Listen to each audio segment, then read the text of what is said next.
2026년 8월 9일 일요일 대한공화국 디지털 실록을 기술했습니다. 오늘 디지털 서초 15번째 이야기를 하겠습니다.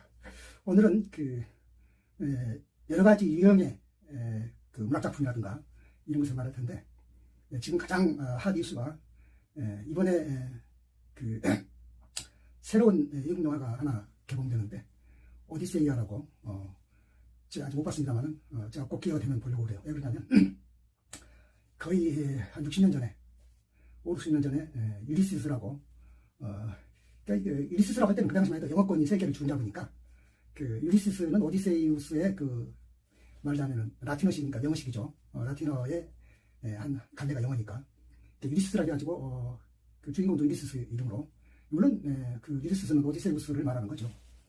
그래서 그렇게 영화를 봤어요. 근데 물론 줄거리를 어떻게 변형한 건 아니겠지만, 유리시스라고 불린다든지 호메로스도 호모라고 불린다든지 이런 것은 이제 영어권이 세계를 주름잡을 때 그런 분위기여서 지금 생각하면 그닥 마음에 안 드는데, 요즘 그래서 모든 것이 원어 이름으로 다 개복됐죠. 카롤로스라든지 콘스탄티노폴리스라든지 이런 식으로. 그 다음에 이제 유리시스도 이제 오디세우스로 이제 제대로 찾았죠. 그래서 영화 이름이 오디세이아 이렇게 이제 개봉을 했더라고요. 그래서 그 줄거리를 제가 스포일러가 돼서 미리 하면 재미없으니까 놔두고, 다만 호메로스의 오디세이아를 이해하는 관점에서, 아까 제가 처음에 말한 대로 유형론, 모티프라고 그러는데, 거기서 두 가지를 제가 예를 들려고 그래요. 하나는 춘향전, 그리고 또 하나는 이제 오페라 토스카, 두 가지를 예를 들려고 합니다. 그러니까 춘향전에서 이몽룡, 그 다음에 성춘향, 베나또 딱 하면은 아마 한국인은 그 이상 무슨 줄거리를 생각합니까? 그러니까 이 말은 무슨 말이냐면은, 누가 그러면 이몽룡이고 누가 성춘향이고 누가 베나또냐, 이렇게 딱 연결해주면은 여러분들은 단번에 오디세이아의 분위기와 그 다음에 오페라 토스카의 분위기를 읽을 수가 있어요. 그러니까 오디세이아의 주인공 오디세우스가 이몽룡이라고 생각하자 이거죠. 그리고 그 오디세우스에게는 왕비가 있었는데, 페넬로페라는. 오디세우스가 누구냐면 이타카 왕이었죠. 그 배경은 호메로스가 쓸 때 이 시대적 배경은 트로이 전쟁이니까, 트로이 전쟁에 출전했던 이타카 왕 오디세우스의 이야기가 오디세이아거든요. 그러니까 춘향전에서 이몽룡, 이도룡이라고 하죠. 이몽룡이 오디세우스다. 그 다음에 그러면 춘향은 당연히 이제 성춘향은 당연히 페넬로페가 되는 거죠. 그 다음에 거기 베나또가 누구냐면 안티노우스. 오디세우스가 아직 돌아오지 못했을 때 페넬로페를 굉장히 차지하려고 괴롭히던 안티노우스가 이제 그 귀족인데요. 있어요. 베나또도 이몽룡이한테 이제 봉고 파직된 것처럼. 토스카도 마찬가지예요. 그 오페라 토스카도 여주인공 토스카가 성춘향이라면은 그 토스카의 애인이 카바로도시거든요. 카바로도시가 이몽룡이고, 그 다음에 토스카를 굉장히 차지하려고 괴롭힌 사람이 경찰서장 스카르피아. 그 스카르피아가 베나또가 되겠네요. 자, 이렇게 하면 제가 이제 나머지 설명을 별로 안 해도 여러분이 분위기 파악이 될 거예요. 다른 더 많이 알고 싶으면 저처럼 이제 영화 개봉하면 다시 본다든지, 더 언제 영화 볼 때까지 기다리 어려우면, 요즘은 이제 AI가 하도 많으니까 그런 정보들은 줄거리는 그런 데서 얻어보면 좋겠습니다. 근데 줄거리 읽어보기 전에 지금 제가 방금 이야기한 내용들, 춘향전 하나를 놓고 오페라 토스카와 그 다음에 오디세이아 두 가지 작품을 이해할 수 있다, 이렇게 말하면 되겠어요. 제가 이렇게 연결짓는 것이 어떤 분에게는 좀 억지스럽다라고 느낄지 모르겠는데, 그럼 그런 분에게 제가 도움되는 이야기를 하나 할게요. 여러분들은 신데렐라 이야기를 들으면 딱 느끼는 게 있잖아요. 우리 콩쥐팥쥐. 우리 한국인이 콩쥐팥쥐 이야기를 모르는 사람이 없잖아요. 그런데 신데렐라 이야기는 마치 콩쥐팥쥐 이야기를 누가 먼저 흉내를 냈는지 모르겠지만, 또 안 낼 수도 있겠죠. 당연히 흉내를 안 내도 있을 수 있는 이야기니까. 왜냐하면 장화홍련전 이야기도 좀 비슷하잖아요. 계모 모티브는. 그러니까는 너무 닮았잖아요. 꼭 무슨 콩쥐팥쥐 이름만 바꾸는 것처럼. 중국에도 신데렐라가 이제 동화로 많이 퍼졌는데, 중국의 동화책의 이제 제목이 뭐냐면 후이꾸냥. 후이꾸냥이 뭐냐면, 후이가 이제 아궁이의 재를 말하고, 꾸냥은 이제 아가씨죠. 실제로 우리는 콩쥐팥쥐 이야기 때문에 신데렐라 이야기가 생각보다 많이 취급을 안 했어요. 왜냐하면 콩쥐팥쥐 이야기 너무 똑같으니까. 중국은 이제 그렇지 않기 때문에, 중국에는 콩쥐팥쥐 이야기 있는 건 아니니까 신데렐라에게서 제투성이 아가씨. 그래서 우리도 실제로 제가 초등학교 다닐 때만 해도 신데렐라라고 말하지 아니하고 동화책 이름이 뭐냐면 제투성이 아가씨예요. 아궁이의 재를 뒤집어 쓴 아가씨다. 그러니까 신데렐라가 원래 이제 계모의 구박에 못 이겨서 부엌에서 일할 때 부엌 대기 노름을 하니까 당연히 이제 제투성이 제를 뒤로 쓰고 일하죠. 그런 것이 있어요. 그 다음에 이제 또 한 가지는 동양 특히 중국의 역사 중에서 가장 유명한 것이 이제 초안지죠. 초안지가 왜 되냐면은 장기판에서 푸른색 초나라와 빨간색 한나라의 그 장기가 두 가지가 있어요. 장기안 보면은 그게 별로 초안전이거든요. 그러니까 얼마나 재밌으면 장기로도 만들었겠잖아요. 결국은 그 초나라 항우와 그 다음에 그 한나라 유방의 그 겨루기인데 거기에 이제 미명 하나 끼죠. 항우 애인 우미인이라고 이제 우희라고 그래요. 이건 이제 미인이기 때문에 우미인 뭐 이렇게 말한다는데 우시 미인 또는 우희 이렇게 부르죠. 근데 그것이 좀 어떻게 보면 이제 이런 느낌도 들어요. 우미는 사실은 항우의 애인이긴 하지만 유방도 우미를 굉장히 뭐랄까 속된 말로 많이 꼬셔보려고 했던 거죠. 물론 성공하지 못했지만 그런데 그 항우는 이제 원래 유방한테 이제 패배할 수밖에 없는 여러 가지 이유 중에 덕이 좀 모자라죠. 그러나 훨씬 더 귀족이고 유방은 이제 평민이니까요. 신분적으로 또 뛰어나고 또 인문적으로 뛰어나고 또 그 우미에 대한 순정 손해보죠 실제에서 그것도 뛰어나요. 또 두 사람이 상당히 뭐랄까 폐왕대리라는 그 중국의 경극으로도 굉장히 인기가 있는 것처럼. 근데 이것은 똑같은 그 안토니우스, 그 다음에 클레오파트라, 그 다음에 이제 옥타비아누스 이 삼각관계에도 아주 비슷해요. 아키움 해전이죠. 그러니까는 항우 유방 한 200년 뒤에 로마에서 아키움 해전이라는 그 전쟁이 하나 나오죠. 항우와 유방이라고 말하면 해야의 전투가 되겠네요. 그 아키움 해전에서 안토니우스하고 클레오파트라는 정사라는 게 뭐냐면은 같이 자살하는 거 똑같이. 사실 항우하고 우미인도 같이 자살하는 거나 마찬가지죠. 같은 시간은 아니지만 우미인이 먼저 자살했고 그 다음에 항우가 자살했으니까. 그러니까 우미인이 먼저 자살한 것은 항우가 자기를 향한 사랑 때문에 좀 운신이 포기 어렵다 생각해서 우미인이 먼저 자살한 것은 항우 당신이 알아서 도망가라는 뜻 아니었어요? 그러나 물론 항우는 도망가지 않고 자살했죠. 안토니우스와 클레오파트라도 클레오파트라가 먼저 이렇게 독사를 이제 들여가지고 물려서 자살하죠. 그리고 안토니우스도 이제 자살하고 그리고 물론 여기서 이제 옥타비아누스는 승자가 되는 거죠. 그래서 옥타비아누스 나중에 아우구스투스고 로마 제정을 연 황제, 사실상 황제죠. 본인은 황제라고 칭하지 않았지만 오히려 황제라고 칭하지 않은 것은 자기가 카이사르처럼 그런 욕심을 냈다가 오히려 역효과가 볼까 봐서. 그러나 이미 국민들은 당신이 위대한 자다 이거 아우구스투라고 이름을 붙여주고 그래서 자기가 이제 황제는 안 하고 프린캡스, 자기가 말하자면 1호 시민이 되겠다. 그래서 이제 프린캡스가 사실은 프린스라는 것이 지금 왕자는 뜻 아니에요? 그렇게 됐었는데 이거는 사실은 더 멀리 올라가면 춘추 시대로 올라가면 또 어떤 삼각관계하고 닮았냐면 오나라의 부차와 올나라의 부천이 있고 거기에 누가 있냐면 또 미인이 서씨가 있죠. 서씨가 얼마나 미인이었다는 것은 서씨는 찡그려도 미인이니까 사실은 서씨는 좀 소화불량이 있어가지고 위장이 안 좋아서 찡그렸다고 그러는데 그러니까 사실 미인은요 서씨 아니라도 찡그려도 이뻐요. 안 찡그리면 얼마나 더 이쁠까요? 그래서 서씨가 아주 찡그려도 이쁘니까 아까 말했잖아요. 서씨는 일부러 찡그린 것은 아니고 어딘가 위장이 안 좋았던지 그래서 찡그린 것 같은데 어쨌거나 워낙 예쁘니까 찡그린 것이 그 당시에 유행했다는 거 아니에요? 그래서 어떤 여자는 추녀가 자기가 찡그리면 예쁠까 해서 찡그렸는데 하나도 예쁘지 않아서 안 그래도 안 예쁜데 얼마나 안 예뻤겠습니까? 그래서 그 사람을 이제 서씨 흉내낸다 해서 동시, 서씨는 이제 서쪽 서자니까 동쪽 동자 써가지고 동시라고 이제 해서 동시효비, 동시가 효는 흉내낸다는 효, 빈 찡그린다. 동시가 효빈, 찡그림을 흉내냈다. 그런 사자성어도 나왔죠. 근데 거기서도 부차, 원래는 서씨는 올나라 부천이 오나라 부차를 망하게 하기 위해서 미인계를 쓴 거죠. 그 서씨라는 미인을 이제 붙여준 거죠.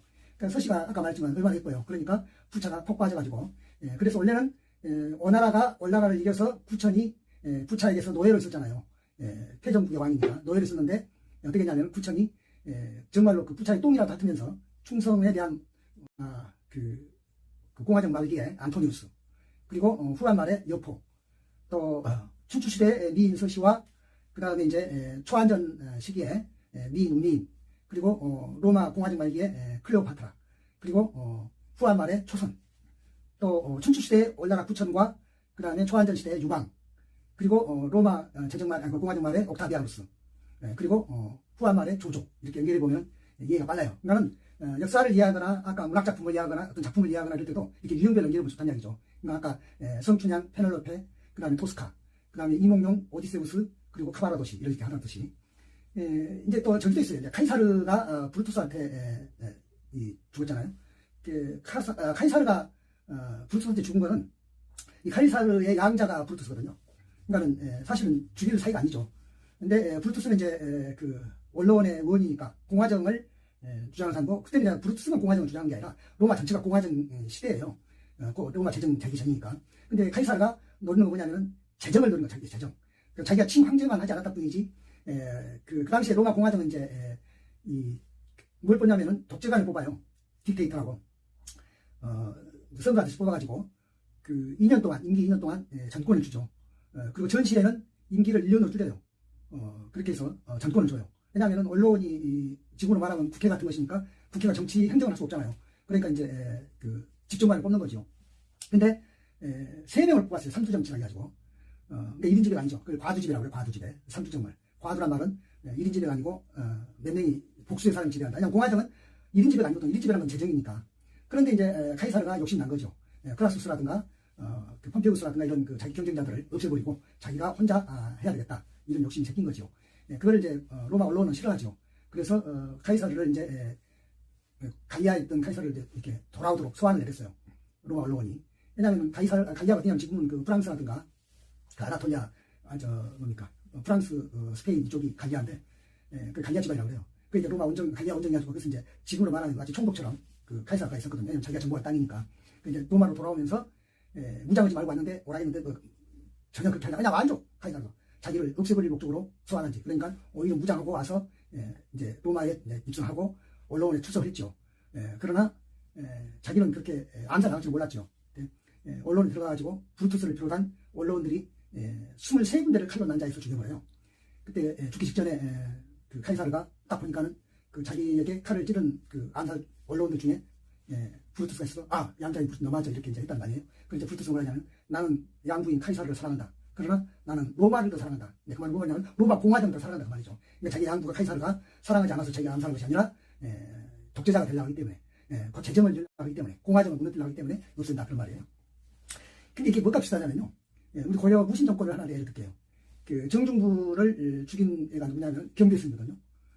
그리고 이제 그 경대승은 물론 누가 죽여서 죽은 건 아니고 좀 일찍 죽었어요. 실력자가 됐다가 이제 정중부를 죽였으니까 자기 실력자죠.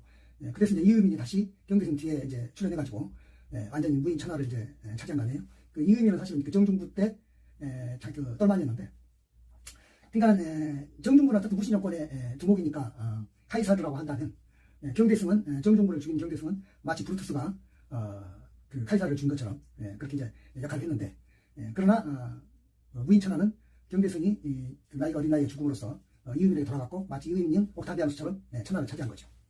이거는 또 한 1500년대에 그 일본 그 일본의 여러 가지 막부 정권들 일본 그 시조군들 이야기를 담았는데, 가나쿠라 막부가 제일 처음에 있었고 그 다음에 무로마치 막부가 있는데 무로마치 막부의 끝에 센코쿠 시대. 그러니까 무로마치 막부는 한 반절 후반절은 거의 센코쿠 시대 전국 시대로 나는 막부의 실력이 제대로 뭐 행사가 안 되고 그야말로 천하가 둘로 나뉘어가지고 싸우는데, 그게 이제 누가 통일했냐면 오다 노부나가가 통일했어요. 오다 노부나가 최초로 이제 이제 천하 통일한 거죠. 그런데 오다 노부나가를 제거한 이가 누구냐면은 그 아케치 미스히데라고. 그 아케치 미스히데는 천하입니다. 그래요. 오다 노부나가. 그러니까 남도 아니죠. 그러니까 가까운 사람인데 그 아케치 미스히데가 오다 노부나가를 죽여요. 그러니까 갑자기 힘의 공백이 생기죠. 아까 카이사르가 죽으면 힘의 공백이 생기는데 그 힘의 공백을 그 브루투스를 처형하고 들어선 옥타비아누스인 것처럼 오다 노부나가가 죽고 나니까 힘의 공백이 생겼는데 아케치 미스히데를 죽이고 처벌하고 다시 그 힘의 공백을 차고 들어오니까 도요토 미데이시거든요. 도요토 미데이시는 이제 그리고 나중에 인지네라고 이렇게 생각 기억나죠? 이렇게 딱 돼 있어요. 그러니까 이것도 그 카이사르 그 로마 공화정 말기를 알면 나머지 두 가지를 연결한다든지, 또 반대로 우리 무신 정권을 알면은 카이사르라든가 오다 노부나가를 연결해서 할 수 있다든지 이렇게 할 수 있어요. 그리고 이제 그것도 어려웠는데 하나 다시 예를 들면은 박정희를 암살한 이가 김재규예요. 근데 박정희하고 김재규 사이는요, 그러니까 암살해도 될 만한 사이가 아니에요 사실은. 왜 그러냐면 박정희의 가장 사랑하는 후배가 김재규고, 그리고 김재규가 어떻든 출세한 것은 박정희의 도움이었고, 물론 김재규가 충성했으니까 출세했겠죠. 그런 사이죠. 그러니까 10대도 김재규가 박정희 암살 때도 사람들이 많이 갸우뚱해서 왜 그랬을까라고 말은 차이처럼 여러 가지 얘기하는데 지금 그 이야기할 시간 없으니까. 그런데 그 김재규를 그 박정희 암살 한 7달 만에 처형한 게 전두환이거든요. 그러니까 이것도 오다 노부나가를 죽인 것이 아케치 미스테인데 사실은 남도 아니고 천하였다는 거 아니었어요? 불안하긴 하지만 마찬가지로 박정희를 암살한 이도 김재규였는데 그래서 아케치 미스히데를 처형한 애가 이거든요. 그러니까 김재규를 처벌한 이가 전두환이고 다 맞죠. 그러니까 이렇게 하면 쫙 카이사르까지 다 연결된 거예요. 카이사르를 처벌한 이도 암살한 이도 사실은 양자였던 브루투스를 비롯한 언론들이었고, 그 브루투스를 비롯한 언론들을 처형한 이가 옥타비아누스고 전두환이고, 그 다음에 도요토미 히데요시고, 이해되죠? 그리고 무신 정권은 이유민이고, 이렇게 이해할 수 있다는 이야기예요. 그 도요토미 히데요시가 임진왜란을 일으키고 이제 오다 노부나가 통일했던 천하를 다시 통일한 거 아닙니까? 자기가 이제 그 아케치 미스히데를 처벌하고 마치 김재규를 전두환이 처벌한 것처럼, 그래서 도요토미 히데요시가 천하가 된 거죠. 그래서 이제 그 힘으로 임진왜란을 일으켰고 있잖아요. 그러니까 임진왜란이 사실은 일본이 굉장히 이길 뻔했는데, 우리 이순신 장군 열심히 싸운 것도 있지만은 사실은 그때 도요토미 히데요시가 죽어줬기 때문에 뭐 하여튼 앞으로 죽었겠죠. 죽어줬기 때문에 임진왜란이 우리가 이긴 것도 있어요. 우리 이순신 장군 열심히 싸웠지만 혹시 도요토미 히데요시가 안 죽고 계속 전쟁을 이어갔으면 좀 우리가 힘들 뻔도 봤죠. 어쨌든 죽었는데, 그래서 도요토미 히데요시의 아들이 이제 후계자가 됐겠잖아요. 됐는데 아직 어리니까 가장 이제 그 당시에 그 다이묘들 중에서 다이묘가 이제 봉건 용주인데 도쿠가이 이에야스라는 훗날 에도막부를 개창했던 이제 그이가 실력자예요. 그래서 그이가 이제 도요토미 히데요시의 그 비게이트날인데, 이게 누가 똑같냐면은 전두환 밑에 노태우가 있는 것과 똑같아요. 왜냐하면 물론 전두환이 그 노태우가 같이 육사 동기고 많은 부분을 전두환이가 항상 밟은 자를 노태우가 밟아서 따라왔는데, 그런데 여러분이 카이사르, 브루투스 옥타비아누스, 정중부, 경대승, 이은희, 오다 노부나가, 그 다음에 아케치 미스히데, 도요토미 히데요시를 또는 도쿠가이 이에야스를 잘 몰라도 여러분은 다 누구를 아시냐면, 네 사람을 말하면 박정희, 김재규, 전두환, 노태우를 이야기하면 그 분위기를 읽을 거예요. 그 분위기, 어떤 분위기가? 연결지으면. 그러니까 박정희를 오다 노부나가, 정중부, 카이사르 이렇게 연결지어보고, 김재규를 아케치 미스히데, 경대승, 브루투스 이렇게 연결해보고, 전두환을 도요토미 히데요시, 이의민, 옥타비아누스 이렇게 연결해보고, 노태우를 도쿠가이 이에야스 연결해보면 알 수가 있어요.